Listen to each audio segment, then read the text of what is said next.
বর্ণনা করা আপনার কত বড় পক্ষের জিনিস, যেহেতু আপনাকে আমি কিয়ামত বুঝাতে পারছি না, কাজেই কত বড় পক্ষের জিনিস সেটা আপনাকে বুঝাতেও পারছি না। সম্মানিত মসজিদের মুসল্লি, আবু মুসা আশারী উসমান রাদিয়াল্লাহু তাআলা আনহু বলেন, রাসূল সাল্লাল্লাহু আলাইহি সাল্লাম বলেছেন, খায়রুকুম মান তাআল্লামাল কোরআন ওয়া আল্লামাহু, তোমাদের মধ্যে সবচেয়ে ভালো মানুষ ওরাই যারা কোরআন পড়ে ও পড়ায়।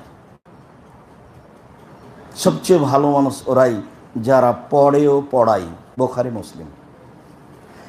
আয়েশা রাদিয়াল্লাহু তাআলা আনহা বলেন, রাসূল সাল্লাল্লাহু আলাইহি সাল্লাম বলেছেন,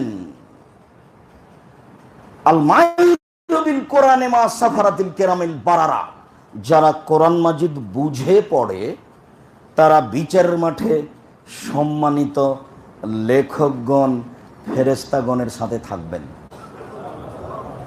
এইটার সম্মান আপনাকে বুঝাতে পারবো?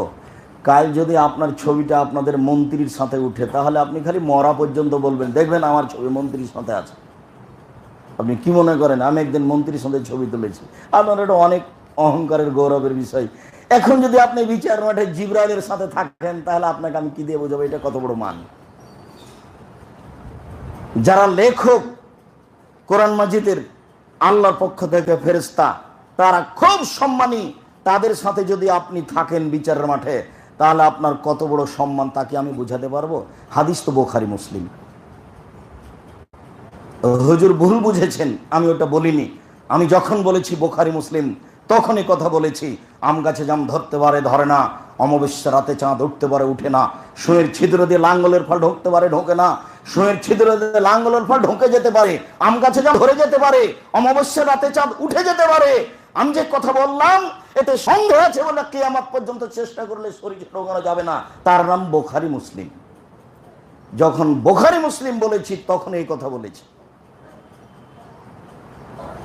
সম্মানিত মসজিদের মুসল্লি, পরের বাক্যে রাসূল সাল্লাল্লাহু আলাইহি ওয়াসাল্লাম বলেন, ওয়াল্লাযী ইয়াকরাউহু ওয়া ইয়াতাতাউ ফীহি ওয়া আলাইহি শাক্কুন লাহু আজরান। আর যে ব্যক্তি কোরআন মাজিদ পড়ে বুঝে না, কোরআন মাজিদ পড়ে কোন রকম করে টানা হেঁচড়া করে ছেঁচড়া মেচড়া করে পড়ে মাত্র, খুব কঠিন তার উপরে, তার জন্য ডবল নেকি। হাদিস বুখারী মুসলিম। আমি এই কথা বলিনি, এই কথা মুহাম্মদ সাল্লাল্লাহু আলাইহি সাল্লাম বলেছেন।